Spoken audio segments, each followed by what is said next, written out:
Sebanyak 2 tempat usaha terjaring dalam sidak protokol kesehatan oleh tim Justisi Kabupaten Badung. Kedua usaha tersebut berlokasi di Jalan Raya Batu Belik, Kelurahan Kerobokan Klot, Kuta Utara. Dari hasil pemeriksaan, pemilik usaha bersedia untuk melengkapi persyaratan dan membayar denda sebesar Rp1 juta.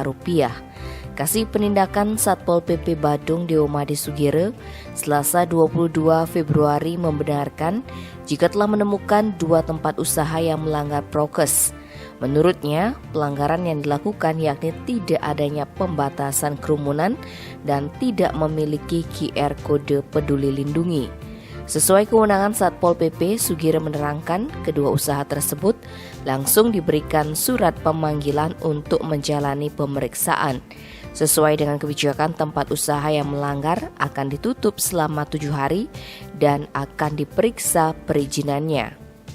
Lebih lanjut, pihaknya menjelaskan jika ditemukan tidak memiliki izin, maka pemilik wajib mendaftarkan usahanya, sehingga selama proses pengurusan izin, usaha tersebut belum diperbolehkan beroperasi.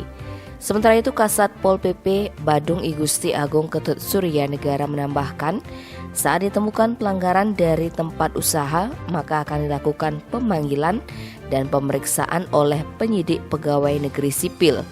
Selain menjalani pemeriksaan, pemilik usaha juga akan dikenakan denda sebesar Rp1 juta. Tim Bali Express melaporkan.